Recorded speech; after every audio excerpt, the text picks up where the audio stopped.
If I haven't had the chance to meet you, hello, my name is Tiffany Henderson, and I'm excited to wrap up our conversations about building or rebuilding your performing company program. So if you have any questions while I'm talking today, please go ahead and put those in the chat or the Q&A, and we'll get to those at the end. So I hope your a new year is off to a great start. Just a little bit about me. I own 5 locations of dance studios here in California.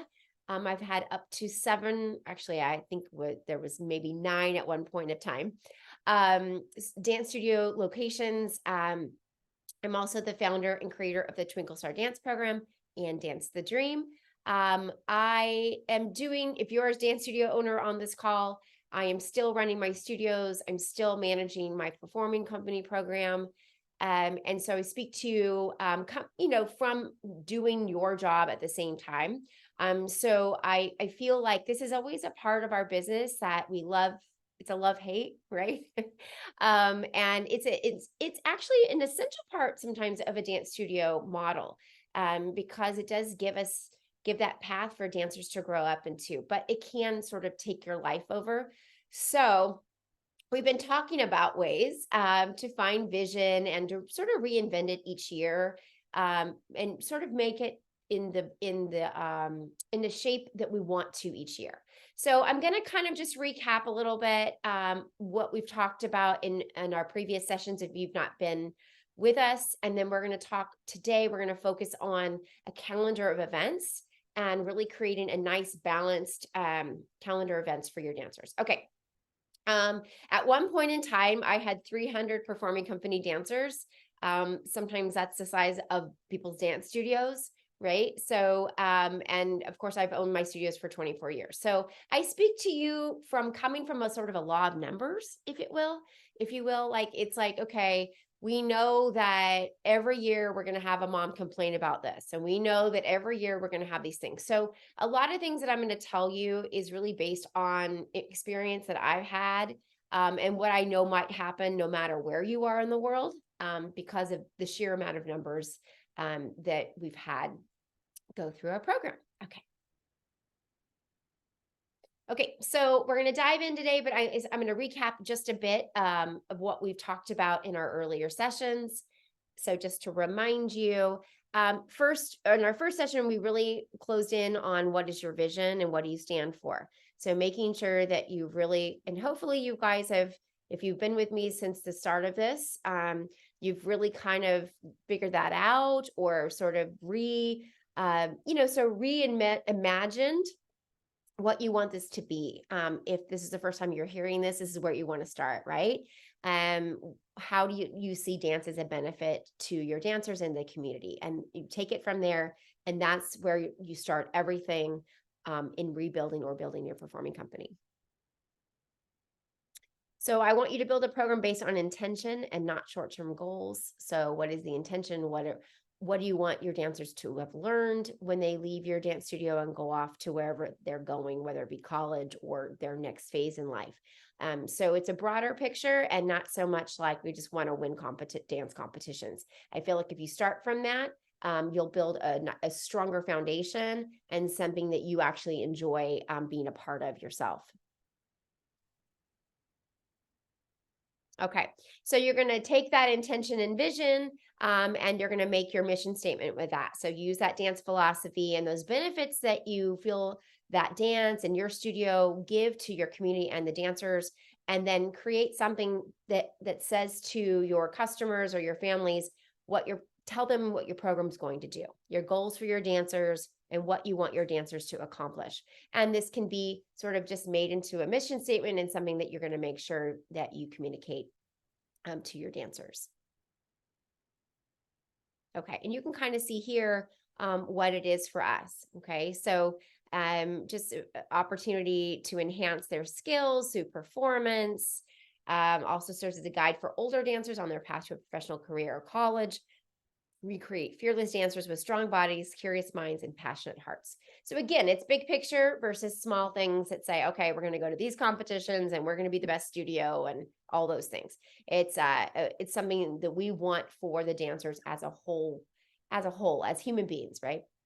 That's what you want to discover for yourself. Okay, then you're going to plan your vision meeting. And this is going to be something you can do on Zoom. It's a great way to do it. Create a logo, a graphic, put some slides together, and really communicate this to your parents. Okay, next thing, we're going to market our program. So this is what we talked about in the second meeting. And basically, we want to make sure that people know about it, right? Creating, maybe it's a poster or an email graphic, nominations, nominate your dancers. Hey, come to our placement audition. They have to know about this. Last night, I did a all studio Zoom meeting for all of our locations. I had about 150 parents on. We recorded it. It's great. I talked a lot about the benefits of the Performing Company program, and we don't even do our parent meeting till March. But I do want to get this into, it takes a minute for people to know about things. So don't send an email out 1 week before your placement auditions. They really do need to know in advance something that's going on. So it gives them a chance to ask questions and really kind of understand what that program would be for the following year. Next, for recruitment. So we're really going to focus on our under 8s. And starting with maybe your 4 and 5-year-old preschool or twinkle classes. That's a perfect group for them to start. So the following year, they're going to say, okay, you're 5 years old. It's a perfect time to start. I also have teachers talk about the process. Hey, we have these placement auditions. It's going to be great with Performing Company. We do all these fun events. We really think that Susie and whoever would be great with this. And then we send nomination emails that say, your teacher has nominated you and thinks you would be great for this program. That just kind of gives another level of excitement. Postcards, you can have little postcards that maybe have something. So just make sure that you are targeting the age group that you want. Sometimes waiting until, they're older, they're either probably on your company and or they're newer. So it's harder to sometimes get them in the fold when they're a little older. It can be done, but it's a little harder, right? So it's better when we get them kind of at that younger age, specifically if you're rebuilding your program. Okay, then we have our placement auditions. We don't make any eliminations for as long as they want to do all the classes and do the program. We know that they'll be successful. So we place our dancers according to age level. We want you to also create bigger groups because we know there'll be attrition, and we don't label them. We might label them within our schedule so that they know, okay, minis do this, juniors do that, whatever. But we don't really call them certain groups because then we know parents will be like, well, I want to be in that group. And what's that group? And so we try to make everything just based on casting. And we also don't post the cast list. We don't do something that says, here are all the kids in this group and here are all the kids in this group. We just give them their individual schedules. They can figure it out for sure, but we don't really call that out. And I think that's it's a recommended thing to do. Otherwise, you're having them sort of go, okay, this person got that, and why is my daughter in here, or whatever. So I think it's better to just give them individual things and try as much as you can to not help them compare themselves to other dancers. Then from there, I'm going to place all the dancers in their classes. So I'm going to say this group gets class on Monday and Tuesday, and we're going to go ahead and register them into classes and then tell the parents to log in to their studio director account and say yes or no. And we'll have a deadline to decline their schedule or make changes. So instead of having to give this information to people and say, all right, now sign up for these classes and you have to wait for them to do it, we do that for them. And I think it's a smart thing to do. And it will help you organize the classes and make sure that you have the kids in the classes that you want them to be in. Okay, so age groups. So we have our premieres, and those would be like for the first year, 5, 6, 7s. Our minis are probably somewhere between 6 and 8. We have company light, which would be something that, say you have 11 and 12-year-olds have been dancing with you for a long time, but they do other things.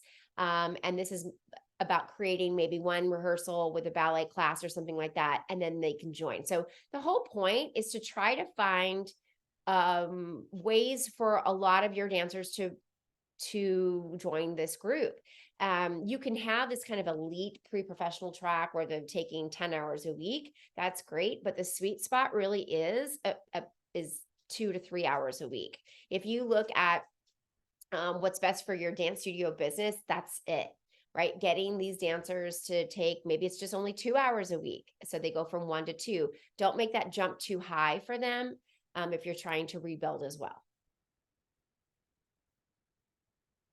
Okay. So that's what I just said. Yeah. Don't consider the jump, right? So if you say, all right, you're taking 1 class a week, now you need to take 10.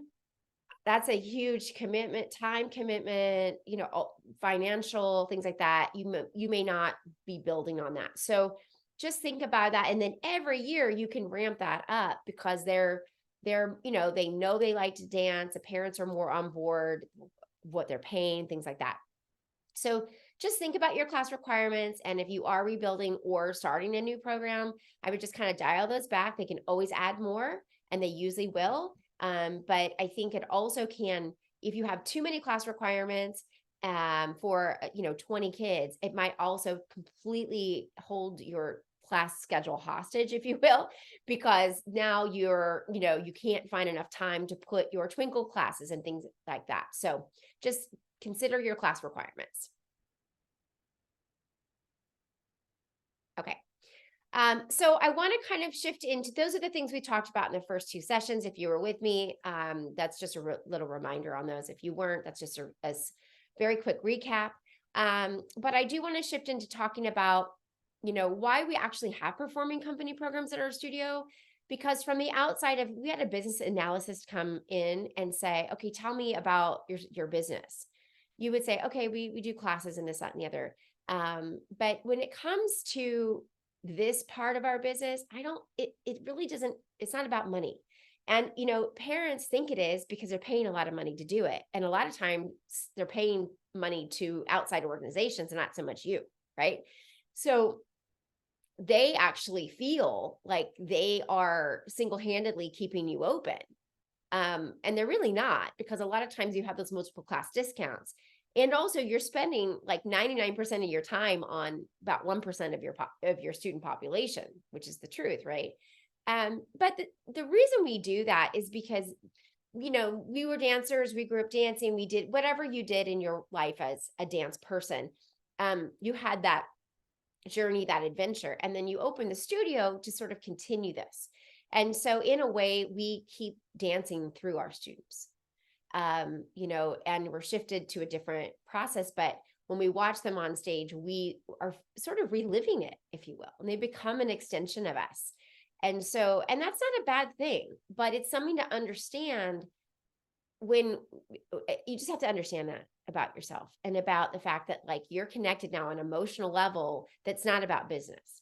So that's why a lot of times this is a love-hate, right? Because when they leave, if they move on to somewhere else or whatever it is, and you've invested in you have an emotional relationship with these people because they represent us, less as a dance studio and more of a dancer. And so it feels like a personal insult when they leave, or feels like, someone breaking up with us. And it's going to happen, you guys. That just happens. It's not, no matter what you do, that's going to happen. It's sort of just a job requirement to become connected. And I think this is a good thing, because for as long as you have them, you are having that relationship. And I think it's better to have them than not, but I think it's good to know this, because when you enter into these relationships with these parents and students, we have to go in being aligned, right? So if you're going to have to put your heart out there, it's better to know that you both feel the same way or go on the same path together, right? So your vision is, I don't know, whatever it's going to be. We're going to be doing these events, and these are the things that that you feel are worthy within the dance industry. And if a parent doesn't see eye to eye with you, it's not about the dancer. It's 100% about the parent. for the most part, right? Maybe as they get older, it's really about what the parent feels.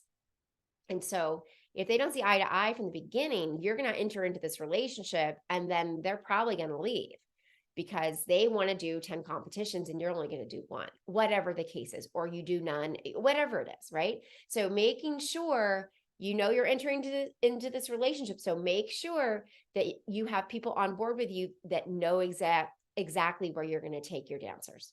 Okay. This. Okay. So think a little bit about this. When you first started, what were your goals, right? So if I look back at year 2000 when I opened my studio, a long time ago, but it seems like it just a minute. I feel like I definitely thought differently, right? And we, depending on how long you've had your studio, when I'm saying this to you, you're going to be like, yeah, you're right. Like I kind of wanted to make sure that everybody was really good and I was going to make great dancers. We were going to maybe be the best or whatever it is. It was really important, right? For some reason to like be the best dance studio. And I think that is a good goal because you want students to come to you. So just kind of think about that for a minute. Like where do you think where were your goals then? Because maybe they're not your goals now, or maybe if they were your goals, if they are your goals now, let's talk a little bit about where that leads you. Okay. So the question is, are you achieving those goals? Have you become the best? Is everybody technically proficient? Do you have great classes? And maybe the answer is yes. But I think that when we talk about problems with performing company, we have to really kind of go back to ourselves. Because if our goal was to be the best, to compete, to win all these things, then when that doesn't happen, and that's obviously, you're not going to win everything all the time. I mean, then why are we upset when people are upset at us, right? Because that was the goal. We're telling them we're going to be the best and you're going to be the best. And then when that doesn't happen and people are upset about it, we're like, why are you upset about this? It's just a dance competition, right? So here's the thing. Dance parents who are helicoptering, bulldozing, and coddling their children into fame and fortune. Is that who's to blame at this, right? If we're not achieving our goals, or maybe it's the dance events that we give all of our money to, keep you up to 1 a.m., hire their aunts as, this is just funny, hire their aunts as judges, create fake categories, and ruin your Monday mornings. Is it their fault, right? Or the dancers who just like take all your time and then leave and never talk to you again. Or maybe the teachers that run off with your dancers. And then they make all their money on solos and private lessons, and then they wave to you across the stage while you're hugging your past dancers as they exit, right? Are they the ones that are making us not achieve our goals? Like all of these things are to blame, right? Because these are things that can happen to us and have happened to me. But I don't know for sure. So go to the next slide. I think if our goal is to be the best, to win, to all these things, when that doesn't happen, and yes, all of those things can go wrong, right? It could 100% be the parents' fault. It could be the competition's fault. It could be the dancer's fault. It could be the teachers who leave and, take your students' fault. But I think it's also inherently a problem with the goal. It's the goals are not, they're too short-sighted possibly, and they are maybe creating that problem that I just talked about. So if you're in that world, that you have to know what the consequences could be, right? So maybe instead of, I want technique classes or the best, whatever, it's educating. Maybe it's about, my goal is to educate everybody instead of making everybody the best dancer in the world. And maybe instead of technically proficient, it's grow on personal timeline. That's an important one as you get older, because you're like, not every dancer is going to show promise early, but you have no idea what they're going to turn into. But they won't turn into much if you only focus on the kids that show that early promise. So if your goal is to just have the best dancers, you're going to only focus on the ones that actually are good when they're 5. And a lot of times it takes longer than that. And maybe instead of competing, it's performing. And maybe instead of be the best, it's be their best, right? So if we really are dance educators, if we really are going to be teachers, then we have to teach everyone. And what's hard about a dance competition team is that if you're going to go compete and you're going to say, okay, parents, we're the best, we're going to win, then you can't put the kids that need the growth in the front, because then, yeah, you're right, you will not win the dance competition with the kid that can't do it in the front. So those are at odds with each other, right? And so we have to wrestle with this a lot. And again, if you're like, no, that's what we do with this group of kids, then you just have to know that those problems that we talked about, the parents, all the things that we have to deal with, it's just going to be a part of the process. And you have to just say, okay, that's just a part of the process and I'm going to deal with that.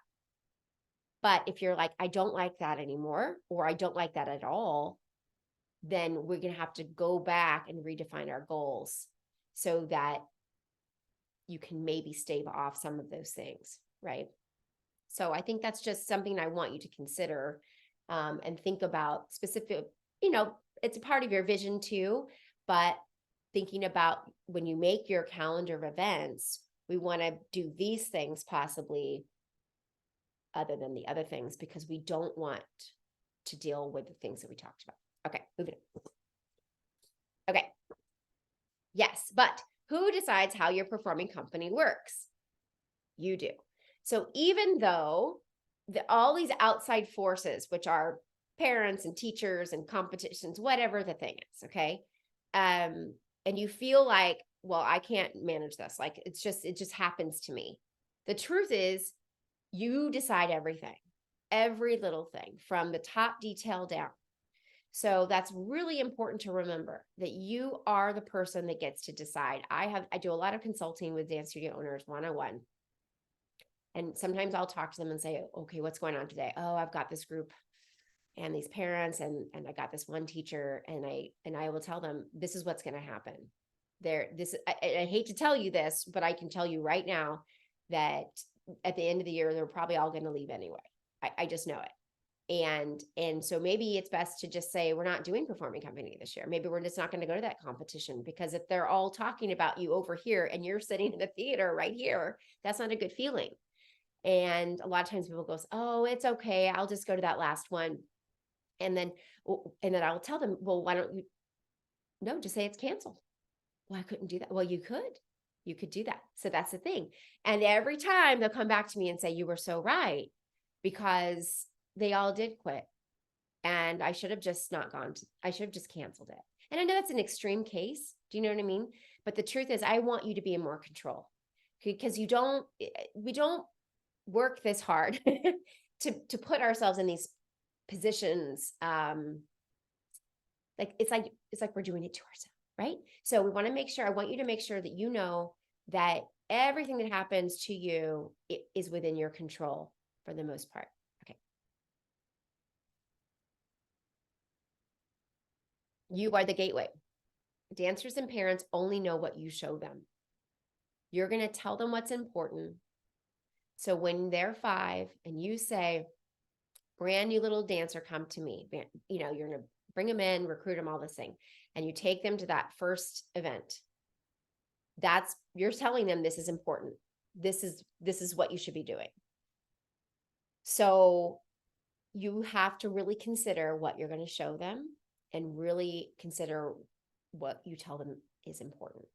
Okay, so that's what we're going to talk about now with our calendar of events.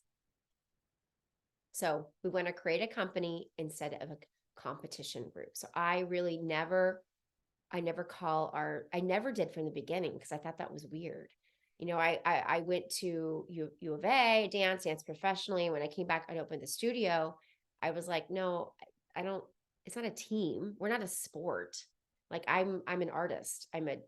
So I understand the idea of team. I think it came from sort of a dance team thing. So I was always very against that from the beginning. And so I really do feel like if you're trying to restructure things and get people less against each other, maybe we need to rename what we do. So a company is a noun, the fact or condition of being with another or others, especially in a way that provides friendship and enjoyment. A company puts the good of a group higher than the achievements of one individual. So here's the thing. We're trying to bring kids together on stage as a group, okay? But they're all doing solos that compete against each other. So that's hard, right?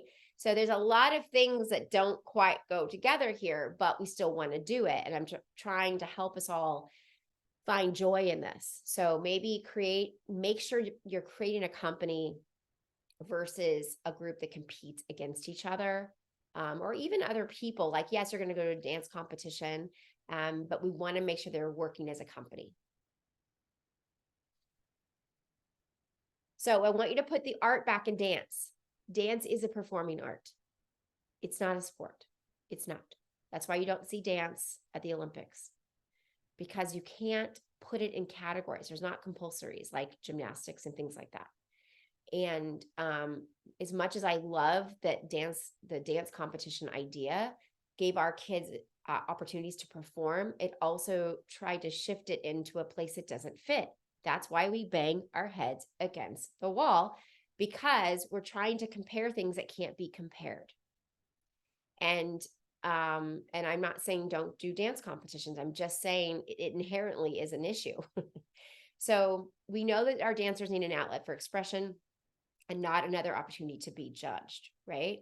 So by the 5th century BC, dance had become recognized as an art, and artists take chances and are free to explore and push beyond boundaries. So you don't go to a museum and go, what's the best picture in here? What's the best painting? It's all in the eye of the beholder when you look at art. And that's the problem inherently with what we do, right? So I think if you're going to put the art back in dance, you can take more chances.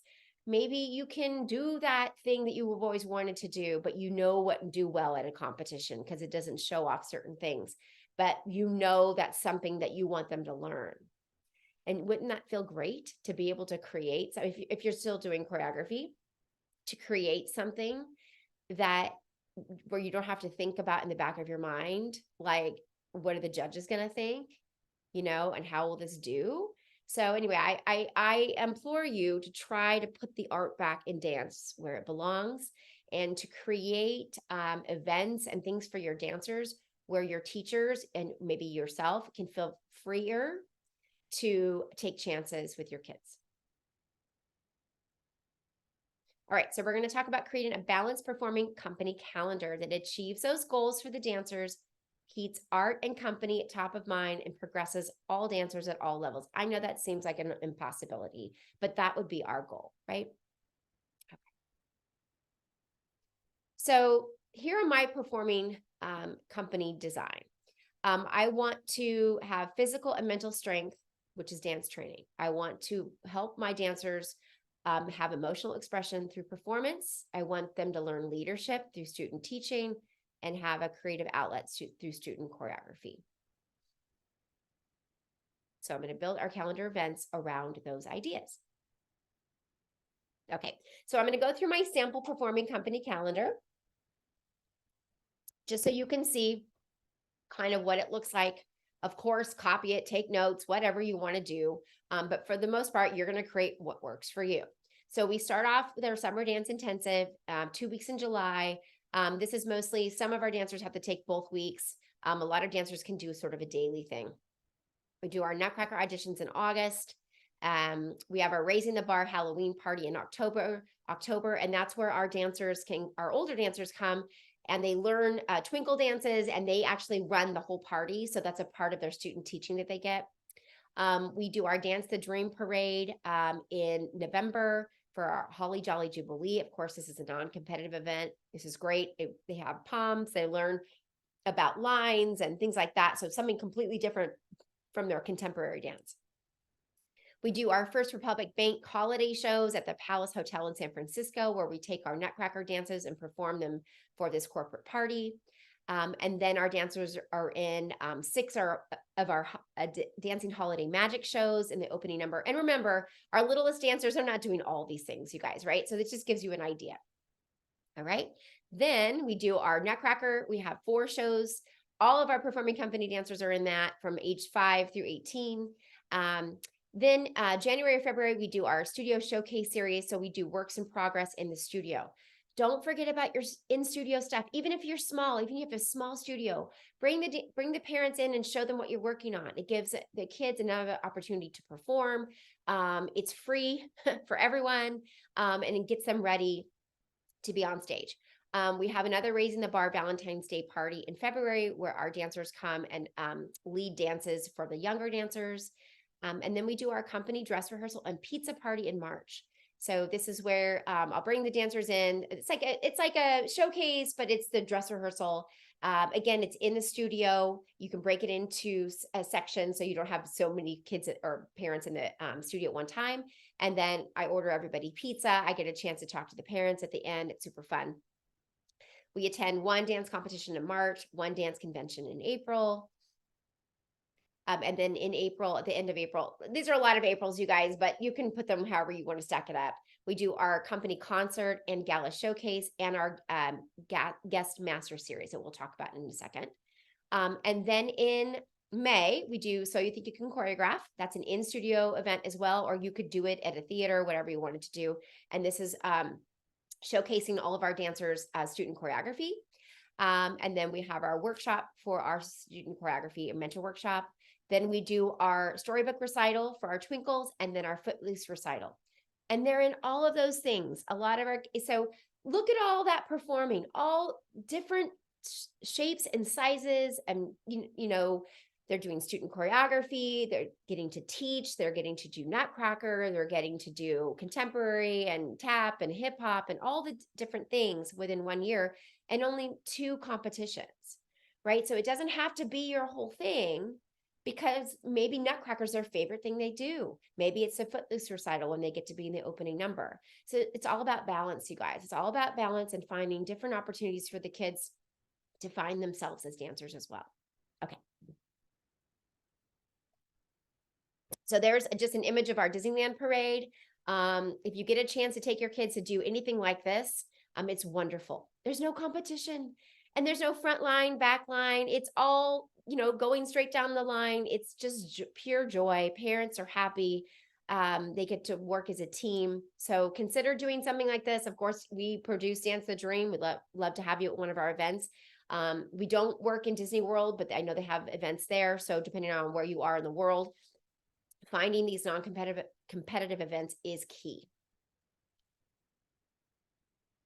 And then we do our Nutcracker. And I think a lot of our students, this is one of their favorite things. And of course, we cast this, right? So some people get to be Clara and some don't. So we're still kind of making, you know, decisions on that. It's not that everyone's doing every part, but they know they have next year to work into that next part. And I am in control of this process. You know, I sell the tickets and we control the environment, right? So it's not always an outside organization. And I'm, remember I said, you know, make sure what you're showing them is what you can control. So that's a really important part to remember. And then we do our holiday shows for Dance and Holiday Magic. And these are like twinkles and things like that. Then we have a performing company showcase that we'll talk about in just a minute.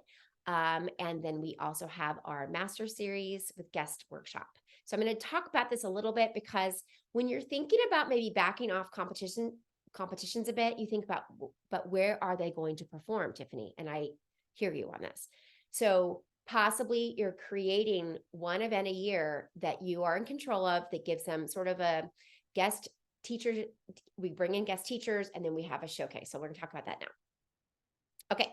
So the nuts and bolts of this is we charge our dancers $200 to $250 depending on their age group. Okay. So they do have to pay for this. And what that includes for them is their master classes for the weekend at the studio.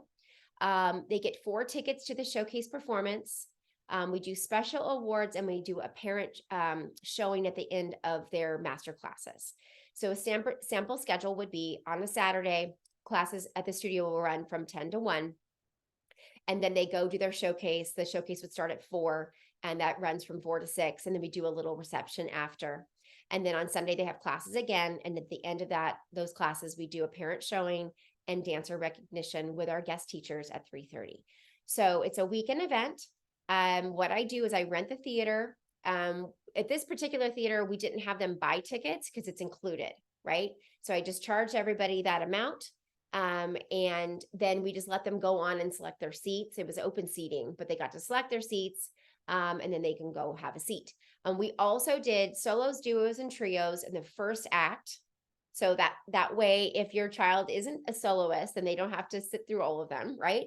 From 4 to 5, and then we take an intermission, and then we do all the groups from 5:30 to 6:30. So that's a good way to do that, because sometimes you don't, if you've got 20 solos, right, it's better to just kind of do all those in act 1. And then if you have dancers who don't have solos, they can just come at intermission and then take their seats for that as well. So it was a wonderful weekend. I got to control every aspect of this, from the guest teachers, who they are, making sure that they've worked with children before and that they were going to be great for our students. It's a nice theater. They get to get on stage. We film it. We take pictures, so they get that as well. Parents love that they don't have to sit through a whole day of, things like that as well. Like it's nice. It's professional. We recognize the dancers, but there's no winners or losers, things like that. We make a nice program. We did headshots for our seniors and gave little bios in that. So it's, recital is what it is, right? It's a little bit more people. It's we do more of a theme, and that's really fun. So this is where you can really recognize your senior dancers, talk about your program, and then we did 4 tickets, but then if there were more left, they could bring more family. So they really like that they can bring their family and just see those dances that they really want them to see, versus have to sit through maybe more dances. So anyway, that's kind of the nuts and bolts to that performing company showcase and guest classes. But it worked really well, and it really worked as a replacement for one other dance convention. And think about it. For the most part, for a dance convention, for one student that had maybe 3 dances plus the weekend, it's at least about, I would say, between $750 to $900 for them to go, not including their hotel rooms and things like that. And when you tell a family it's $1,000 to do this, or $500, whatever it's going to be, then when they go to pay tuition, they're going to be like, "Ooh, I don't know that I think I can do that. Maybe we don't do company next year." So $200, $250 to get all of this. And the guest classes, there's 20 kids in the room instead of 250 or 2,000, right? So a lot more one-on-one there. So the value is pretty good, and for what they're paying. And then in the end, you're probably making a little margin on this. Of course you are. So instead of giving all that money out to the dance competitions or whatever, you're able to, get paid for your time. So anyway, I highly recommend this, starting this process and maybe replacing one of your events with something like this. Okay, here is a graphic for our So You Think You Can Choreograph. And again, that's your student choreography process throughout the year. And then here's our big show, Footloose. All of our company kids are super excited about this, because we do a really fun opening number. We give them one costume and they wear that for opening number and finale. And it's just something new that they do. Yeah. And then, of course, they're going to be in our storybook recitals. This one, we do like sort of a Disney theme. So this year, the opening number will be Aladdin. So we'll do an Aladdin dance, and then we have a little Cinderella dance. So again, all these different opportunities to do different types of pieces. I always keep the same choreography, so it's easy for me to put it on the dancers, and I don't have to create something new, because we have limited time, right? So having that, it's sort of like a Nutcracker thing. You're like, okay, we're doing the opening number for Storybook. It's the same as last year, but Jasmine's a different person.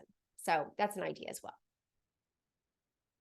Okay, so now I'm going to talk just about my recommended events, organizations, and just give you some ideas on what the places and things that I like. Now, depending on where you are in the world, they may not come to your city, but these are just my recommendations. So I do love Onstage New York. It's a standalone dance competition. It's not workshops. I really, really do like that. I also like Starbound Talent. I think they're great. I think they do a solid event. They're nice people. I know the owner and director. I think their judges are fair. I feel like they have their categories, so you can kind of put your or levels of competition, you can put your dancers in there. Overall, it's, I think, a very positive experience. I like the New York City Dance Alliance Dance Convention. We've been going to them since year 2000. I feel like it's the teachers are wonderful. The vibe, the vibe is just good. It's a good environment. I feel like they value. I think they value concert dance, a lot of ballet training, things like that. Less tricky, showy. So you kind of have to find your niche, depending on what you like. The owners of Hollywood Vibe are very cool. I like them. And of course, we always love to go to our Break the Floor events, Jump 24/7, things like that. And I do love dance conventions. I do. They're expensive. They can be expensive, but I love them for the fact that they get so many classes. And then the focus isn't just on the dance competition, right? So if you can take your kids to one of these, I think it's a great opportunity for them as well. And then there's a few guest teachers that I can recommend to you. I mean, obviously, there's millions that you can call up. Sometimes you don't know where to start. And what's important to me is not necessarily who's popular, it's who's worked with kids before. Because when you bring in a guest teacher and you put them in front of your, this is really important, guys. These are your customers, and so if you bring someone in who is not nice to the kids, or I don't know, just not nurturing in that way, I don't think that's worth it, right? So make sure that you ask them, what experience do you have? You will be working with this age group. Are you okay with that? Right. And so those are good questions to ask. So contemporary ballet, of course, I recommend Jack Henderson. He's with Hubbard Street Dance Chicago. That's his email address there for contact. Also for hip hop and jazz, I recommend Allie Gomes. She went to the University of Arizona, and she also just finished a show with the Dancing with the Stars guys. And then for ballet, Alexandria Best. She's also with Hubbard Street Dance Chicago and just got the Princess Grace Award. So they're all, I have more, but those are the three that come to mind. You can contact me there for more information and contacts. I'm happy to help you with that. And or reach out to any of these people. They would love to work with you. And also I feel like they're solid human beings who I can recommend because I know them and I feel like they're gonna do very well by your students, and I think that's important. They also do choreography, things like that. But anyway, those are some guest recommendations for you. And then, okay, now I'm gonna take a sip of this. And Amanda, any questions that I can answer before I go into this process? Yes. So Debbie is asking what choreography is performed at your company showcase and during the guest artist series. What do they learn that weekend? Is it choreography or do they already have choreography that they're performing in the showcase? Yeah, that's a great question. So for that weekend, the classes are just master classes. So they get ballet, jazz, contemporary, hip hop, whatever your guest teachers can do, tap. And they're doing classes that maybe just a ballet class, or they're learning combos. We don't necessarily show that in the showcase on stage. They're just learning. You could, do something like that. We just show it in the studio. So at the end, we bring the parents in, and each teacher sort of shows via the students what they've learned. So little combos that they have. And so make sure you tell your teachers that there's going to be a showing if you're going to do that.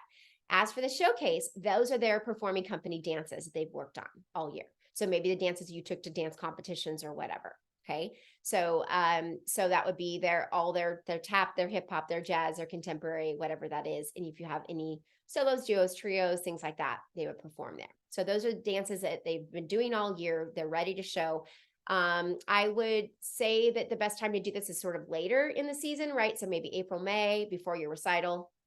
And it could also be a part of that recital weekend, but I like it as a replacement maybe for one of your competitive events, just to kind of get those dancers on stage. I hope that helped. Yeah. That's the only one I'm seeing so far, but if you guys have any other questions about performing, oh, here it comes. Erin is asking, they've never done holiday shows, so how do you create a sense of urgency over the summer for Nutcracker auditions? Well, if it's new to you, I would say around June, you would start sewing, save the date, we're doing the Nutcracker, things like that, placement auditions. So it's really through email blasts, on your website, things like that. And same for the holiday show. But really, it's just an email to the class that says, congratulations, you're going to be in the Nutcracker this year. You are going to be a candy cane. Yeah.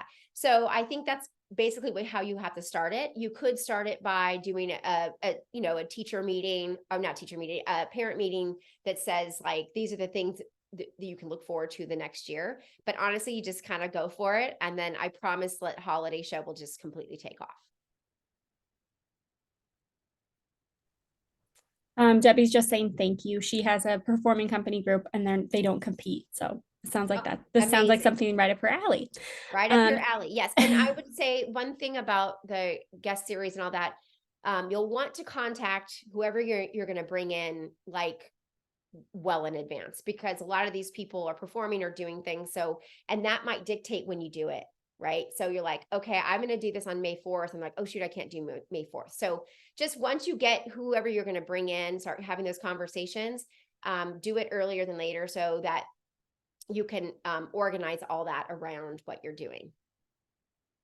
And maybe Amanda, I'm happy to have you talk a little bit about the Twinkle program, and I'm going to take a sip of my drink here.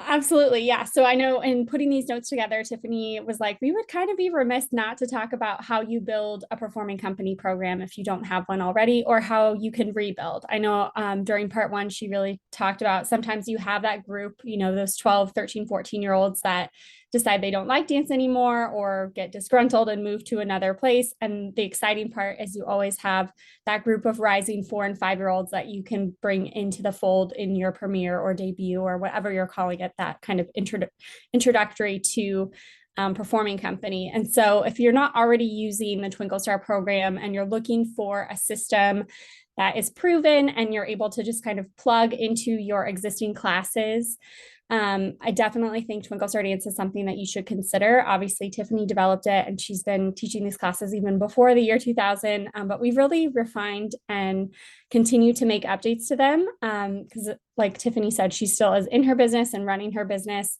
So if you don't know about Twinkle Star Dance, it is curriculum and choreography for dancers ages 2 to 6. All of our classes are age specific and fun. So we break them down into a Twinkle Babies 2 to 3-year-old class, Twinkle Stars ages 3 to 4, Twinkle Stars ages 4 to 5, and then Twinkle Stars ages 5 to 6. And then what do you know, right at that 5, 6-year-old, 7-year-old, when they're kind of looking to maybe add in some more things in your studio, you can get them into your premiere or debut dancer program at your company. It's a teacher training tool. This has really saved us as we've, kind of ebbed and flowed after the pandemic, hiring new teachers or maybe teachers that aren't as experienced with working with young kids.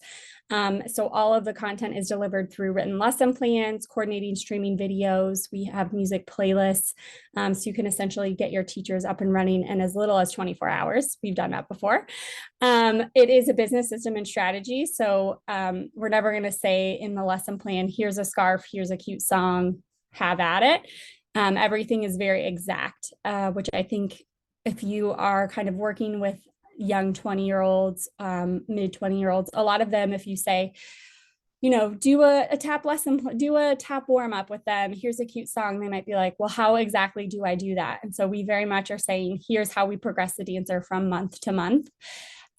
Twinkle Star Dance is also trademarked. So I know if you're in a highly competitive area or even just have other activities for kids ages 2 to 6, you're able to call your classes Twinkle Babies and Twinkle Stars, use our logo, class descriptions, high resolution images, etc. But it really protects you on the business end as well, because anyone that's trained in the program can't just go down the street and start teaching a Twinkle Babies or Twinkle Stars class because you're licensed to use the Twinkle Star trademark. We have marketing and branding support. And then I think one of the best parts of it is just a community of like-minded studio owners. So if you have questions specifically about Twinkle Star Dance or anything that Tiffany presented today, I'll drop my email in the chat. It's just amanda@twinklestardance.com. But I would love to welcome you into our program and get you started. That was a great time.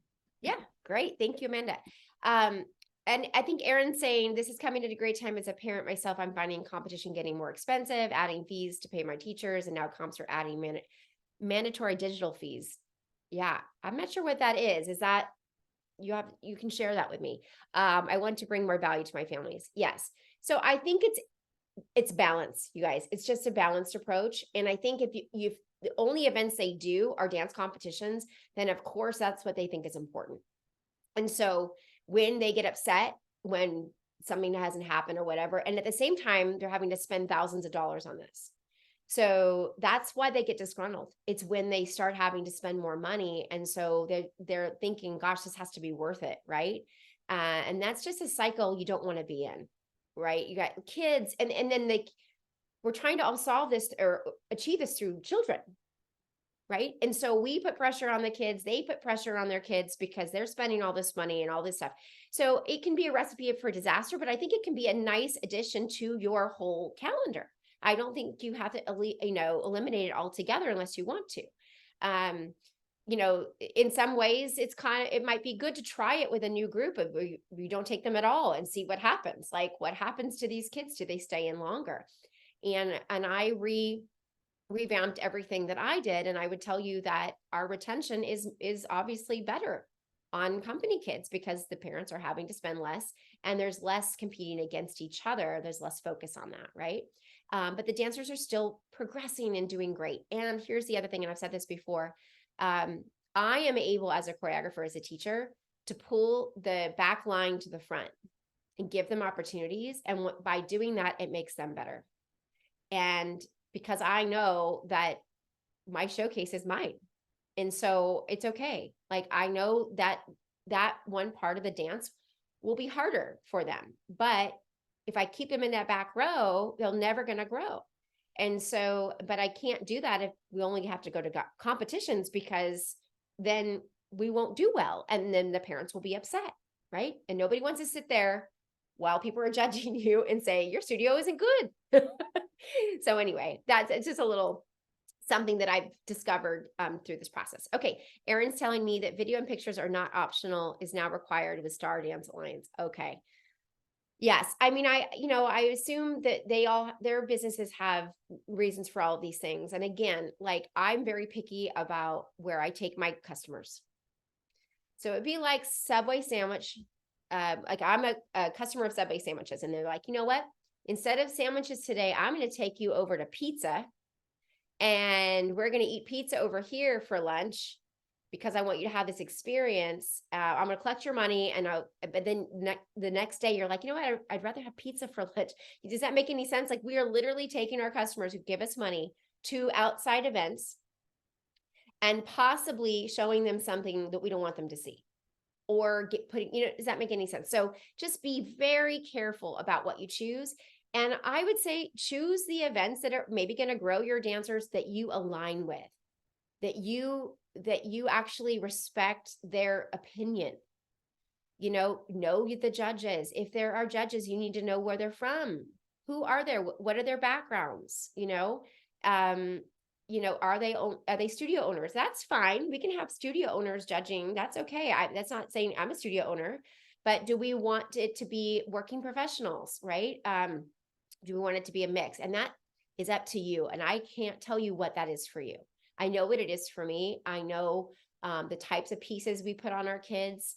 And so I know the events to go to where those pieces will be respected, right? Nothing worse than kids coming off stage feeling great and then sitting at awards and being told, no, it wasn't good.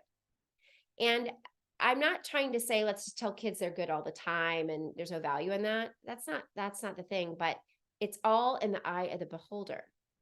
So if somebody says like, okay, wow, I think we did really well that part, I got that one part and that was great. And then they sit there and they're like, no, I guess it wasn't great because those three people right there say it isn't. So then therefore we weren't. And that's a hard thing to explain to kids, right? So anyway, that's kind of, they only know what you're going to show them. So make sure you commit to your vision and know what it is that's important to you.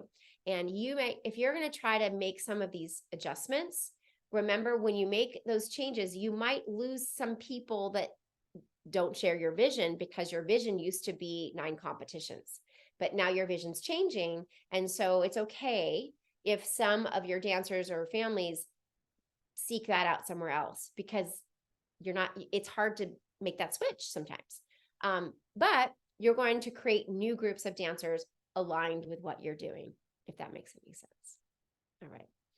So Erin, how much is that video and picture? They have to pay a certain fee. Is that what it is? Okay. Okay. Any other questions, you guys? Put those in the chat bar. And I also would love, oh, okay. Got it. $39 per kid. Okay. Amanda's going to talk about joining our Sparkle Society if you're not a part of it. And also you can put my email. I'll put my email address in here. I'd love to hear from you. And just if you have attended all 3 of my sessions and you feel like, hey, I'm going to adjust my performing company, I would love to hear about your ideas, just so I kind of understand what's working for you. So I'll have Amanda talk a little bit more and then we'll wrap up. Yeah, so we want to welcome you into this Twinkle Star Dance Sparkle Society. It's a free community of studio owners and teachers. We do a weekly newsletter that has teaching tips, access to webinars, etc. So we just want to get you in the fold with what we're doing over here. I think obviously Tiffany's been owning and operating multiple diverse locations of dance studios for years, and she has a wealth of knowledge. I know she always likes to say it's just a lot of numbers, so everyone is going to experience it, but she sometimes experiences it a lot more because of the amount of studios and amount of students she's seen and the amount of teachers she's working with. But I think what's so great is her heart to share all of that with studio owners and teachers that are in her community as well. So welcome to the Sparkle Society. I'll put the link in if you're not already receiving our newsletters or getting access to the monthly webinars. We definitely want to get you in the fold. That being said, our next free webinar series is scheduled for February 1st and February 15th. I believe it's at 10 a.m. Pacific. And Tiffany is going to talk about clever class scheduling and new season registration. So I think obviously scheduling up to 9 locations of studios, some of them 1 room, some of them 4 rooms. She has a lot of experience of how to maximize your class days and times. And I know she also wants to chat with you about year-round schedules and why that's preferred, as well as marketing your new season. So this is a great topic and time as you're getting ready. We usually make our schedule viewable in April. So I'll give you a little bit of time to get your schedule sorted out. And yes, Tiffany's saying if you are specifically looking at anything related to dance, if you have questions about performing company and revamping that, she does work one-on-one with studio owners, and she has availability to start as soon as next week. I also want to invite you to our Pinnacle Dance Conference and Retreat. This year we're at the Ritz-Carlton Dove Mountain in Arizona. It's a beautiful resort. It really is a retreat style event where you can kind of take 2 days away to be really focused on your business rather than kind of putting out all the fires in your business. So we are there the weekend of July 20th through the 21st. And registration is open now for that. There'll be movement classes, business sessions, guest speakers, but we really hope that you come and join us in person. There's also a virtual component if you want to come as the studio owner and be in person with us for the 2 days, but then have your staff get their certifications and stuff either during the live event or with the recordings following the live event. That's definitely a great way to get everyone re-inspired and reinvigorated before the new season starts. We obviously want you to stay connected with everything that's going on at Twinkle Star Dance. We have a lot more than just preschool dance. So we're on Facebook at Twinkle Star Dance, and we're also on Instagram at Twinkle Star Dance.